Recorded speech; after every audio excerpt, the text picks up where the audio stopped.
नमस्कार, स्वागत है आपका न्यूज बाइस्कोप में। मैं हूं आसिया। तमाम कयासों के बीच, उथल पुथल के बीच बीजेपी ने अपने उम्मीदवारों की पहली लिस्ट जारी कर दी है और सबसे खास बात इस लिस्ट की है कि 9 महिलाओं को भी इस लिस्ट में जगह दी गई है। 71 कैंडिडेट बीजेपी ने आज अनाउंस किए हैं। कई बड़े चेहरे हैं जिसमें नंद किशोर यादव का भी नाम है, जिनका टिकट कटा है। हो सकता उम्र फैक्टर हो, हालांकि उन्होंने बयान भी अपना दे दिया है। उन्होंने कहा कि ये पार्टी का निर्णय है और इस निर्णय से सहमत हूं, नए लोगों को मौका मिलना चाहिए। तो ऐसे और भी कई नाम हैं। फिलहाल तो ये 71 उम्मीदवारों की लिस्ट है जो जारी की गई है। रंजन जी हमारे साथ स्टूडियो में मौजूद हैं, उनसे जानेंगे इस लिस्ट की खासियत क्या नजर आ रही है। रंजन जी, 71 नाम में कौन कौन से दिलचस्प सीट और नाम दिख रहे हैं? देखिए, ये भी दिख रहा है कि ज़्यादातर विधायकों को फिर से टिकट मिला है। कुछ उम्र की वजह से टिकट कटे हैं, कुछ प्रदर्शन के आधार पर टिकट जो है वो कटे हैं। अगर आप देखिए तो जो मैं देख पा रहा हूँ, करीब 10 विधायकों का टिकट मुझे कटा हुआ दिख रहा है। और पिछली बार लड़े लेकिन जीते नहीं, वैसे 4 लोगों को भी टिकट फिर से दिया गया है। और पिछली बार जीते नहीं तो उनका टिकट काट दिया गया। ऐसे 5 लोग मुझे दिख रहे हैं। और जेडीयू से 2 सीट जो है वो ली गई है, तारापुर की सीट और तेघरा की सीट। तारापुर की सीट मुंगेर की सीट है, जमुई लोकसभा क्षेत्र के अंतर्गत आती है। यहाँ से सम्राट चौधरी का नाम दिया गया है। सम्राट चौधरी यहाँ से चुनाव लड़ेंगे। और इसके अलावा बेगूसराय में तेघड़ा की सीट है, जहाँ से पिछले बार जेडीयू चुनाव लड़ रहा था, वहाँ से इस बार जो है बीजेपी चुनाव लड़ेगी। तो ये चीजें इस सीट में दिख रही हैं। इसके अलावा आप देखें तो जो बीजेपी के सीनियर लीडर हैं, सम्राट चौधरी, विजय कुमार सिन्हा, जो दोनों उप मुख्यमंत्री हैं, उनका टिकट बचा हुआ है, वो चुनाव लड़ रहे हैं। विजय कुमार सिन्हा एक बार फिर से लखीसराय से चुनाव लड़ेंगे। तारकिशोर प्रसाद, पूर्व उप मुख्यमंत्री, कटिहार से जो है वो प्रत्याशी होंगी। रेणु देवी भी प्रत्याशी फिर से बनाई गई हैं। प्रेम कुमार को लेकर चर्चा थी, लेकिन वो भी टिकट बचाने में सफल रहे हैं। जो एक नया नाम जुड़ा है वो मंगल पांडे का जुड़ा है। तो मंगल पांडे इस बार विधानसभा का चुनाव लड़ेंगे, ये एक बड़ी खबर है। सिवान से वो चुनाव लड़ेंगे। उनके खिलाफ जो है अवध बिहारी चौधरी, जो पूर्व विधानसभा अध्यक्ष हैं, वो चुनावी मैदान में हो सकते हैं। हालांकि अभी आरजेडी की लिस्ट आई नहीं है। इसके अलावा कृष्ण कुमार ऋषि बनमनखी से चुनाव जीतते हैं, उनका भी नाम यहाँ है। राम नारायण मंडल और नितिन नवीन, तो ये सारे वरिष्ठ नेता जो हैं उनको फिर से जो है टिकट दिया गया है। वारसलीगंज सीट पर नज़र थी कि वहाँ पर किसे टिकट मिलता है, तो फिर से अरुणा देवी पर भरोसा जताया गया है। जमुई से श्रेयसी सिंह भी जो है वो चुनावी मैदान में होंगी। लेकिन जिन सीटों पर पिछले कल बल्कि कह लीजिए ये चर्चा चल रही थी कि वो सीट एलजेपीआर के खाते में जा रही है, उसमें से मैं देख रहा हूं कि जो हिसुआ सीट है बीजेपी के पास ही है। अनिल सिंह ही यहाँ से चुनाव लड़ रहे हैं। इसके अलावा लालगंज सीट की चर्चा हो रही थी, तो लालगंज सीट पर भी जो है वो संजय सिंह जो है वो चुनाव लड़ते हुए आपको दिखेंगे। संजय सिंह, उनका भी टिकट जो है वो नहीं कटा है। हाजीपुर से अवधेश सिंह के नाम की भी चर्चा थी कि चिराग पासवान उस सीट की डिमांड कर रहे हैं, लेकिन वहां से भी बीजेपी ने अवधेश सिंह को ही टिकट बनाया है। तो अब इससे लगता है कि जो कल लिस्ट फ्लोट हो रहे थे सोशल मीडिया पर, उसमें कुछ चीज़ें सही थी, कुछ बस ऐसे ही लिख दिया गया था और वो चीज़ें यहाँ पर बदले हुए रूप में दिख रही हैं। जो एक ख़ास बात है, औराई से रमा निषाद जो है वो चुनाव लड़ेंगी। राम सूरत राय जो बीजेपी के विधायक थे, उनका टिकट कटा है। रमा निषाद पूर्व सांसद अजय निषाद की पत्नी हैं। अजय निषाद लोकसभा चुनाव के समय कांग्रेस के टिकट पर जो है वो चुनाव लड़े थे, लेकिन उनकी वापसी अभी कुछ दिन पहले ही, 2-3 दिन पहले हुई और उनकी पत्नी को उसी समय ये चर्चा हो रही थी कि रमा निषाद को फिर से टिकट मिलेगा। जो भी मंत्री हैं इस पहली लिस्ट में, वो सब अपनी सीट बचाने में कामयाब रहे हैं, चाहे वो जीवेश कुमार मिश्रा हों, केदार प्रसाद गुप्ता हों, सभी जो है वो अपनी सीट बचाने में कामयाब रहे। कृष्ण कुमार मंटू हों तो सुरेंद्र मेहता हों, सभी ने जो है अपनी अपनी सीट जो है वो बचाई है। मतलब वो फिर से बीजेपी के प्रत्याशी आपको बनाए गए हैं। एक बड़हरा की सीट थी जहां पर बहुत चर्चा थी कि राघवेंद्र प्रताप सिंह का टिकट कट सकता है, क्योंकि अमरिंदर प्रताप सिंह, या माफ कीजिएगा, आरके सिंह के साथ उनके रिश्ते अच्छे नहीं हैं और लोकसभा चुनाव के समय उनके व्यवहार से या प्रदर्शन से जो है आरके सिंह बहुत खुश नहीं है। लेकिन यहां पर राघवेंद्र प्रताप सिंह को फिर से टिकट दिया गया है। इसके अलावा कांग्रेस से भाजपा भी आए, पिछले बार विक्रम से चुनाव लड़े थे सिद्धार्थ सौरभ, वो कांग्रेस के टिकट पर पिछली बार चुनाव जीते थे, लेकिन अब वो बीजेपी में आ गए हैं, तो उनको भी विक्रम से जो है चुनावी मैदान में उतारा गया है। भाजपा के वरिष्ठ नेता राम कृपाल यादव, वो दानापुर से चुनाव लड़ेंगे। आशा देवी का टिकट कटा है, पिछली बार आशा देवी वहां से चुनावी मैदान में थी, चुनाव जीत नहीं सकी थी, लेकिन यहां पर इस बार राम कृपाल यादव को टिकट दिया गया है। पटना साहिब से जो नंद किशोर यादव का टिकट कटा है, उनकी जगह रत्नेश कुशवाहा को टिकट मिला है, और कुम्हरार में अरुण कुमार सिन्हा का टिकट काटकर संजय गुप्ता को दिया गया है। तो ये इस लिस्ट की आप कह सकती हैं कि एक महत्वपूर्ण बात है। कटोरिया जो अनुसूचित जनजाति के लिए आरक्षित सीट है, वहां से विधायक निकी हेम्ब्रम का टिकट भी काट दिया गया है और उनकी जगह पूरण लाल टुडू को जो है टिकट मिला है। लेकिन अश्वनी चौबे के बेटे रोहित पांडे को जो है वो भागलपुर से टिकट एक बार फिर से दिया गया है। तो ये सारी चीजें जो है इस पहली लिस्ट में बीजेपी के दिख रही हैं। चलिए, बिहार से हमारे साथ संपादक इसके राजीव भी जुड़ गए हैं। राजीव जी, बीजेपी की पहली लिस्ट आ गई है, 71 नाम है। कौन कौन सी ऐसी सीट आपको इसमें नजर आ रही है जिस पर पेच फंस रहा था और उसे सुलझा लिया गया है, उसके बाद ये लिस्ट निकली? देखिए आशा जी, सबसे पहले तो जो बीजेपी ने 71 प्रत्याशियों की सूची जारी की है, इसमें 9 महिला उम्मीदवारों को टिकट दिया गया है। तो वहीं दूसरी तरफ ज्यादातर पुराने चेहरों पर भरोसा जताया गया है, कुछ एमएलसी पर भी दौर लगाया गया है, जिसमें कि सम्राट चौधरी और मंगल पांडे जो है वो मैदान में है। रामकृपाल यादव पर भरोसा जताया गया है। रामकृपाल यादव जो है वो चुनाव लड़ रहे हैं आपको दानापुर से। इसके अलावा अगर आप बात करेंगे तो सम्राट चौधरी को भी तारापुर सीट दिया गया है, ये काफी महत्वपूर्ण है आज, क्योंकि सम्राट चौधरी अभी तक एमएलसी हुआ करते थे और पार्टी इस बार ये दांव सम्राट चौधरी पर लगा रही है, ताकि सम्राट चौधरी जो खुद को एक ये प्रोफाइल उन्होंने बनाकर रखा है कि वो बीजेपी के बड़े नेता है, तो वाकई में चुनाव प्रचार करते हुए क्या सम्राट चौधरी तारापुर से अपने सीट को बचा पाते हैं, ये देखना बड़ा दिलचस्प होगा। इसके अलावा देखिए, दानापुर सीट को लेकर के बड़ी वहां को इवेंट की कल परसों जब खबर आई थी और तमाम राजनीतिक दल के नेताओं ने जब ट्वीट किया था, तो उसमें दानापुर सीट जो है वो चिराग पासवान की पार्टी में दिखाया गया था और ये कहा जा रहा था कि अभिमन्यु यादव जो कि आपको उनके बेटे हैं रामकृपाल यादव, तो वो चुनाव लड़ेंगे, उनको एलजेपी लड़ाएगी। लेकिन दानापुर से जो है वो रामकृपाल यादव खुद अपनी उम्मीदवारी जो है वो पेश कर रहे हैं।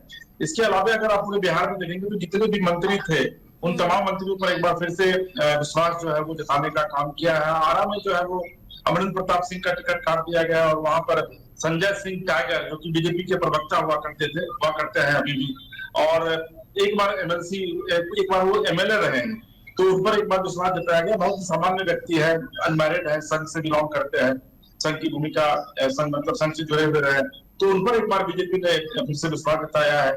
जैसा रंजन जी और सीट की व्याख्या कर रहे थे, तो 9 महिलाओं को टिकट दिया गया, जिसमें कि रेणु देवी है, और जो सबसे महत्वपूर्ण है कि रामसूरत राय जी का टिकट जो है वो काट दिया गया है, जबकि उनको इस बात की पूरी उम्मीद थी कि उनको टिकट मिलेगा। लेकिन देखिए कि आज से 3 दिन पहले जो अजय निषाद है उनको और उनकी पत्नी को पार्टी में शामिल कराया जाता है और उनकी पत्नी को जो है वहां से टिकट दिया जाता है। इसके अलावा आप देखिए कि दिलीप जायसवाल के भी लड़ने की बात किया, कहा जा रहा था कि दिलीप जायसवाल जो है वो किशनगंज से चुनाव लड़ेंगे, जो लोकसभा का भी चुनाव लड़े थे वो, लेकिन वहां पर स्वीटी सिंह पर फिर से एक बार भरोसा जताया गया। स्वीटी सिंह लगातार बीजेपी से वहां से चुनाव लड़ती रही है, हालांकि आज तक किशनगंज में बीजेपी कभी भी जो है वो जीत नहीं पाई है।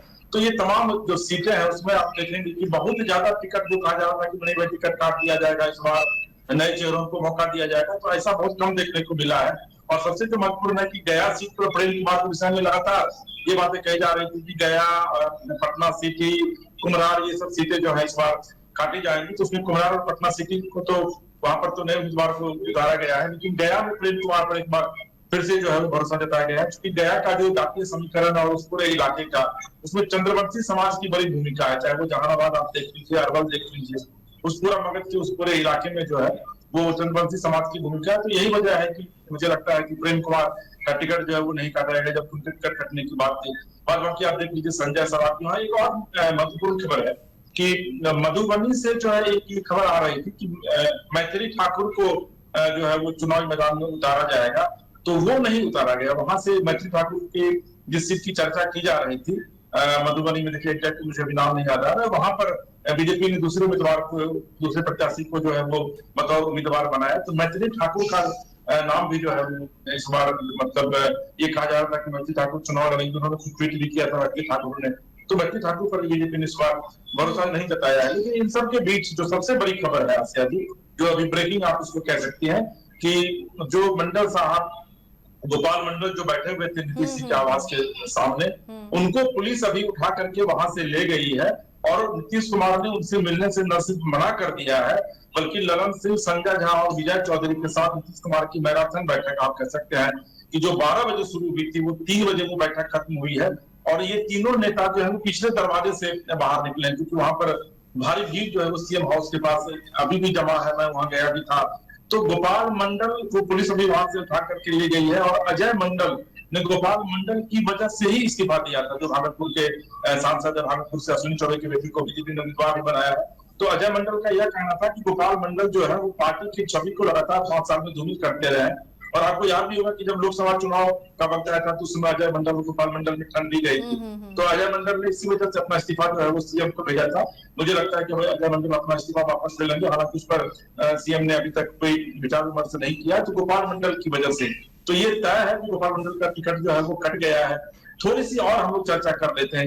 एनडीए में अभी भी नाराजगी है, नीतीश कुमार पूरी तरीके से अभी भी नाराज चल रहे हैं, और यह कहा जा रहा है कि आज 71 सूची बीजेपी ने जारी की है। अब अगली जो सूची बीजेपी जारी करेगी, और अगर एनडीए गठबंधन बना रह जाता है, इसकी कोई संभावना है, तो उसमें सिर्फ 30 सीट ही जारी करेगी। एक सीट की कुर्बानी जो है वो बीजेपी दे रही है, क्योंकि नीतीश कुमार ने कहा कि आज तक जब 2005 से लेकर के लगातार चुनाव जब साथ कर रहे हैं एनडीए के, तो उसमें बीजेपी जेडीयू जो है वो बड़े भाई की भूमिका में रही है। तो इस बार फिर ऐसा क्या हुआ कि पैनल आपने समानांतर सीटों का बंटवारा किया है। तो जो जानकारी मिल रही है सूत्र से कि बीजेपी जो है वो अब 100 सीट पर चुनाव लड़ेगी, और 29 सीट की घोषणा और वो कर सकती है।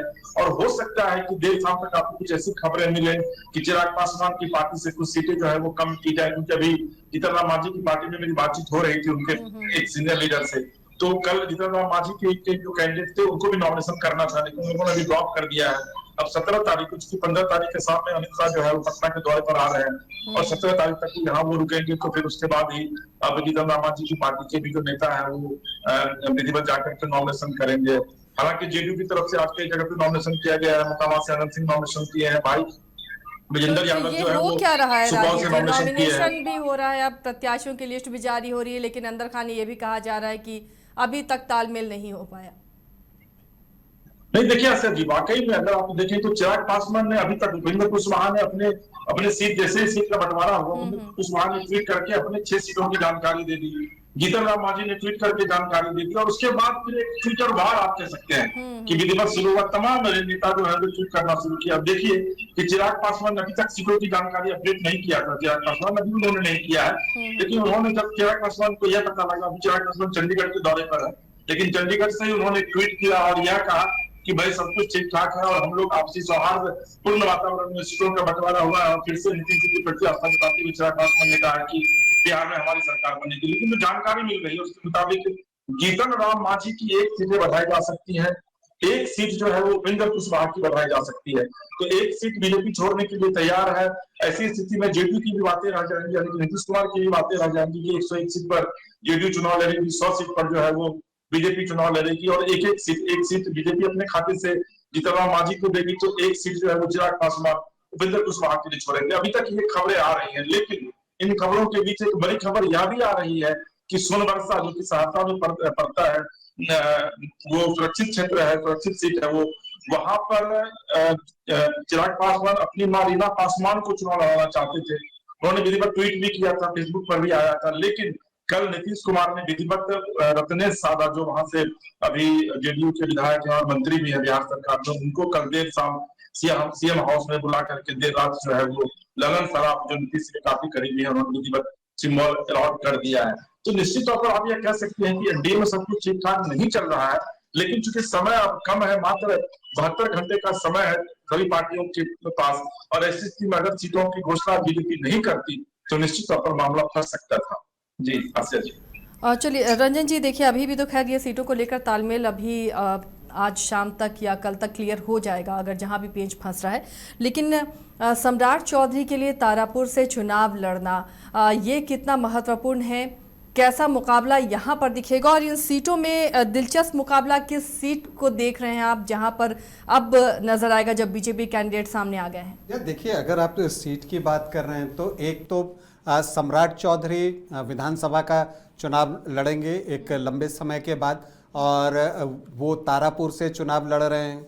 वो पहले जेडीयू की सीट थी, उससे पहले तारापुर उनके पिता की भी सीट थी, शकुनी चौधरी भी वहाँ से कई बार चुनाव जीते हैं।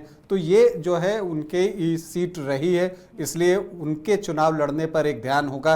राज्य के उप मुख्यमंत्री हैं तो नेचुरली उस सीट पर सबकी निगाहें जो है वो होनी ही होनी हैं। तो एक तारापुर की सीट, और दूसरी सीट है मंगल पांडे जो चुनाव लड़ रहे हैं सिवान से।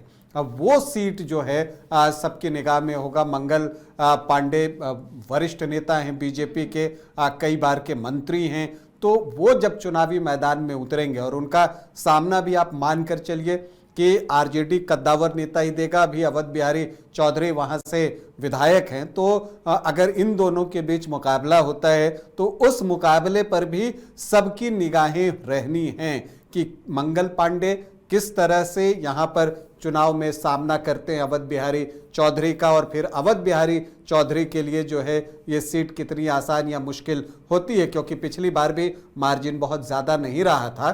तो ऐसे में ये कुछ सीटें हैं जिन पर एक मुकाबला आपको देखने को मिल सकता है। मोतिहारी की सीट पर भी मेरी नज़र रहेगी, क्योंकि प्रमोद कुमार के टिकट कटने की बात चल रही थी, और उनकी उम्र की वजह से और इतने बार के विधायक हैं इस वजह से, लेकिन प्रमोद कुमार पर भी जो है विश्वास जताया है पार्टी ने। अब वहाँ पर जो है आरजेडी उस सीट से इस बार चुनाव लड़ना चाहती है, वो जो है एक सशक्त उम्मीदवार वहाँ से देना चाहती है, तो उस सीट पर नज़र रहेगी। ढाका में पवन जायसवाल को फिर से टिकट मिला है, लेकिन यहाँ पर एआईएमआईएम ने जो है वो अपना कैंडिडेट दे रखा है, और जबकि जो एआईएमआईएम के ढाका में कैंडिडेट होंगे उनके भाई मधुबन से बीजेपी के टिकट पर चुनाव लड़ेंगे, राणा रणधीर सिंह, वो यहाँ पर चुनाव लड़ते हुए आपको दिखेंगे।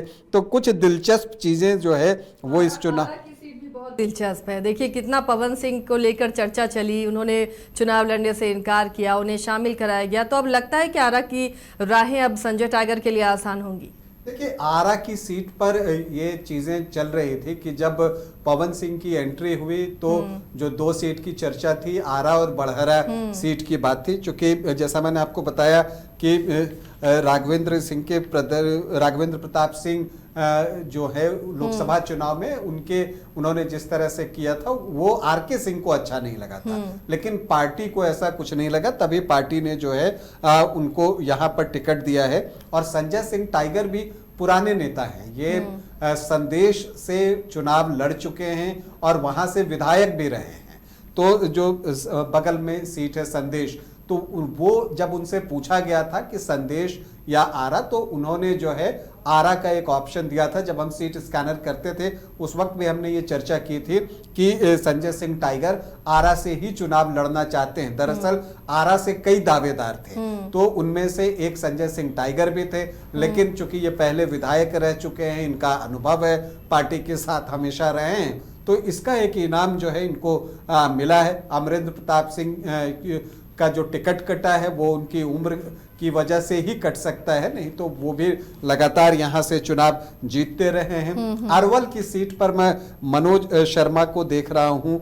आप मनोज शर्मा गोह से चुनाव लड़ते रहे हैं और वहाँ से चुनाव जीते भी हैं, पिछली बार भी दूसरी पोजीशन पर रहे थे, लेकिन वहाँ पर आरएलएम के रणविजय सिंह हैं, वो भी वहाँ के बड़े नेता हैं, भूमिहार जाति से ही आते हैं और वो भी वहाँ पर चुनाव जीते हैं और बहुत सशक्त दावेदारी उनकी है। तो अब मुझे कोई कंफ्यूजन नहीं है कि जब वो अनाउंस होगा तो वो वहां से रणविजय सिंह ही कैंडिडेट होंगे। तो मनोज शर्मा को अरवल शिफ्ट किया जाएगा। ये बातें हमने जब हम करीब 3 महीने पहले अरवल सीट को स्कैन कर रहे थे उस वक्त भी ये बातें कही थी कि अगर गोह से मनोज शर्मा को नहीं मिलता है तो वो अरवल शिफ्ट किए जा सकते हैं। एग्जैक्टली यही चीज यहाँ पर हुई है। दानापुर से रामकृपाल यादव के बारे में भी हम लोगों की बातचीत होती ही थी कि ये चुनाव यहाँ से लड़ सकते हैं। तो अगर आप देखें तो कई ऐसे सीटें हैं। वजीरगंज पर नजर रहेगी।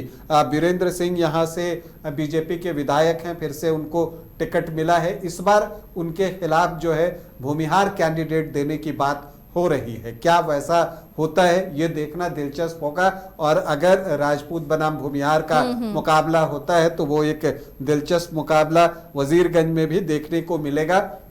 प्रेम कुमार का तो टिकट देना पड़ा। बीच में चर्चा थी कि उनका टिकट उम्र की वजह से कट सकता है, लेकिन वहां पर बीजेपी के पास कोई ऐसा कैंडिडेट भी नहीं था। और जो वहां का सामाजिक समीकरण है वो प्रेम कुमार को पूरी तरह से जो है वो सूट करता है। यही वजह है कि वो लगातार चुनाव जीतते हुए ही आ रहे हैं। हिसुआ सीट पर बहुत चर्चा थी कि ये सीट एलजेपीआर को जा रही है। कल ये दिखा भी था, कई जगह लिस्ट जो जारी हो रही थी। लेकिन अनिल सिंह पिछली बार भी दूसरी पोजीशन पर रहे थे, लेकिन बीजेपी ने उन पर भरोसा जताया है और अनिल सिंह को फिर से हिसुआ सीट दी गई है। देखिए, हिसुआ, लालगंज, हाजीपुर और दानापुर ये सीट एलजेपीआर को देने की बात कही जा रही थी, जो कल लिस्ट फ्लोट हो रहे थे सोशल मीडिया में। लेकिन आज ये चारों सीट जो है वो बीजेपी ने अपना प्रत्याशी घोषित कर दिया है। अरुण कुमार सिन्हा का कुम्हरार से टिकट कटा है। कई बार के विधायक हैं, वरिष्ठ नेता हैं, लेकिन इस बार जो है उनका टिकट कट गया है। इसी तरह से नंद किशोर यादव और अमरेंद्र प्रताप सिंह, तो ये 3 जो बड़े नेता हैं, मुझे लगता है कि उम्र की वजह से इनका टिकट कटा है। राजीव जी, चलिए, तो बीजेपी की बात थी, जेडीयू में भी मैराथन बैठक हुई है, तो क्या ये माना जाए कि प्रत्याशियों के नाम पर ही चर्चा हुई है या फिर जल्द ही इसकी घोषणा होगी, अंदर खाने कुछ और भी चल रहा है? देखिए, जो मेरे सूत्र कह रहे हैं उसके मुताबिक लगभग 25 लोगों को टिकट जेडीयू की तरफ से कल विधिवत दे दिया गया है। और यही वजह है कि आप देखिए कि आज अनंत सिंह या फिर विजेंद्र यादव, उमेश कुशवाहा जो जेडीयू के प्रदेश अध्यक्ष हैं, इन लोगों ने जाके विधिवत नॉमिनेशन करना शुरू भी कर दिया है। अभी तक इन 3 लोगों के नॉमिनेशन की जानकारी मिली है। तो मुझे नहीं लगता है कि जेडीयू जो है वो विधिवत कोई लिस्ट निकालने के मूड में है, क्योंकि जो इंटरनल स्थिति है जेडीयू की, तो नीतीश कुमार काफी गुस्से में है, क्योंकि कल जयकुमार सिंह ने पार्टी से इस्तीफा दिया था और जयकुमार सिंह काफी करीबी माने जाते हैं। और ये भी कहा जा रहा है कि नीतीश जी को इस विषय में जानकारी नहीं थी कि कई ऐसे जो पार्टी के जो पुराने लीडर रहे, जो समता पार्टी के समय से उनके साथ रहे, उनका टिकट काट दिया गया। और जिस तरीके से विपक्ष नीतीश कुमार के ऊपर के विषय में कहता भी रहा है, तो मुझे नहीं लगता है कि जेडीयू फिलहाल सूची जारी करेगी, क्योंकि अगर सूची जारी करना होता तो फिर इन लोगों को टिकट पहले नहीं दे दिया गया होता। और इन लोगों ने नॉमिनेशन भी आज कर दिया है, क्योंकि जो चुनाव आयोग में मैं देख रहा था, इसमें लगभग 2 बजे तक जो है वो 3 लोगों के नॉमिनेशन की सूचना थी जेडीयू से, और 3 लोगों ने जाकर के रत्न सादा को भी कल टिकट दे दिया गया है। तो जब टिकट एक तरफ आप दे रहे हैं और कभी आप सूची जारी नहीं कर रहे हैं, इसका मतलब ये है कि जेडीयू के भीतर कुछ न कुछ चल जरूर रहा है। हालांकि जैसे मैंने आपको बताया कि मीटिंग लंबी हुई है, उसके बाद कई निर्णय लिए गए हैं। ललन सिंह आकर के बाहर मीडिया से बात कर रहे हैं, वो कह रहे हैं कि भाई सब कुछ ठीक ठाक है और नीतीश जी के जानकारी के बगैर यहाँ कुछ भी कोई भी काम नहीं हो रहा है। संजय झा जो है वो एजेंसी से बात करते हुए कहते हैं कि सब कुछ ठीक ठाक है और दीपक जानबूझ करके इस पूरे मामले को तूल दे रहा है और एनडीए में कहीं से भी कहीं कोई दिक्कत नहीं, और अगर दिक्कत होगी तो हम लोग बैठ करके उसको सुलझा लेंगे। इस वक्त अभी धर्मेंद्र प्रधान आए हुए थे, मैं भी था उस प्रेस कॉन्फ्रेंस में, वहां पर जब उनसे ये सवाल पूछने की कोशिश की गई सीट को लेकर के, तो वो सवाल को टाल गए और उन्होंने कहा कि सब कुछ ठीक ठाक है, इस पूरे मामले पर बात करने की कोई आवश्यकता नहीं है। यानी कि एनडीए के भीतर कुछ न कुछ चल जरूर रहा है आसिया जी, क्योंकि अगर नहीं चल रहा होता तो कल यानी कि 15 तारीख को मेरी कल परसों मेरी बातचीत हुई है जीतनराम मांझी की पार्टी में, तो परसों यानी कि कल 15 तारीख को जो है विधिवत जीतनराम मांझी की जो बहू है वो इमामगंज से नॉमिनेशन करने वाली थी, लेकिन अचानक उसको कैंसिल कर दिया जाता है। उपेंद्र कुशवाहा की पार्टी से जो है वो कई नेता आज और कल में नॉमिनेशन करने वाले थे, उसको फिलहाल कैंसिल कर दिया जाता है। कहते हैं कि 17 तारीख को ये लोग नॉमिनेशन करेंगे आखिरी दिन। और अमित शाह को पटना आना पड़ रहा है, और पहली बार अमित शाह जब पटना आएंगे तो 3 दिनों तक यहाँ पर रुकेंगे। तो निश्चित तौर पर चाणक्य के कहा जाता है बीजेपी का अमित शाह को, और ये पता है बीजेपी को भी कि अगर नीतीश कुमार अभी उठते हैं तो ये नीतीश कुमार के पास कोई विकल्प नहीं है, क्योंकि अब मात्र 2 दिन का समय बचा है नॉमिनेशन के लिए। तो नीतीश कुमार उठ के भी कहीं जाएंगे नहीं, क्योंकि कई जो सोशल मीडिया प्लेटफॉर्म है उन पर ये खबरें आ रही हैं कि भाई नीतीश कुमार रुक गए हैं, वो जा सकते हैं दूसरों के साथ, लेकिन ऐसी कोई बात नहीं है। नीतीश कुमार के पास अब कोई विकल्प नहीं है, वो कहीं नहीं जा रहे हैं, वो एनडीए के साथ ही रहेंगे। लेकिन जो बड़े भाई की भूमिका नीतीश कुमार की होनी चाहिए थी, मुझे लग रहा है कि उस पर नीतीश कुमार का स्टैंड अभी भी कायम है। कई लोगों का कई सीट जो चिराग पासवान मांग रहे थे उन सीटों पर भी कंप्रोमाइज करने की बात चल रही है, जिसमें मैंने आपको बताया कि रतन सारा की सीट जो है वो सुनबरसा से काट दिया गया था, चिराग पासवान के खाते में डाल दिया गया था। उनकी मां वहां से चुनाव लड़ने की तैयारी में चिराग पासवान विधिवत कर रहे थे, लेकिन वो सीट नीतीश कुमार छोड़ने के मूड में नहीं। तो कई इस तरह की लगभग 5-6 सीटें हैं जिसको नीतीश कुमार छोड़ने के मूड में नहीं है। बेगूसराय की कुछ सीटें हैं जो बीजेपी चाहती है कि वो चिराग पासवान को नहीं जाए, क्योंकि वहां पर जो कास्ट इक्वेशन है ईबीसी का जो है वो नीतीश कुमार के पक्ष में शुरू से रहा। नीतीश कुमार चाहते हैं कि भाई वो सीट हमारे पास रहे। तो मुझे लग रहा है कि एनडीए में सब कुछ ठीक ठाक ना होते हुए भी अभी मजबूरी और जरूरी दोनों है, क्योंकि अब समय बहुत कम है। और अगर ये और यही वजह है कि लगातार जेडीयू की तरफ से सीट लोगों को सिंबल जो है वो दिए भी जा रहे हैं। तो मुझे लगता है कि देर रात तक या फिर तब तक जेडीयू की जो नाराजगी है वो बीजेपी निश्चित तौर पर कोशिश करेगी कि उसको दूर कर लिया जाए। चलिए, शुक्रिया राजीव जी और रंजन जी इस तमाम जानकारी के लिए। तो फिलहाल बिहार चुनाव से जुड़ी हुई तमाम अपडेट आपके सामने हम लाते रहेंगे। बीजेपी ने अपनी पहली लिस्ट जारी की है 71 उम्मीदवारों की, और जल्द ही जदयू भी अपने उम्मीदवारों के नाम की घोषणा करेगा। और इधर अब इंतजार इंडिया ब्लॉक से है कि वहां पर किस तरह सीटों का बंटवारा होता है, कौन कौन से कैंडिडेट होंगे। पल पल की अपडेट के लिए आप देखते रहिए न्यूज़ 22 को।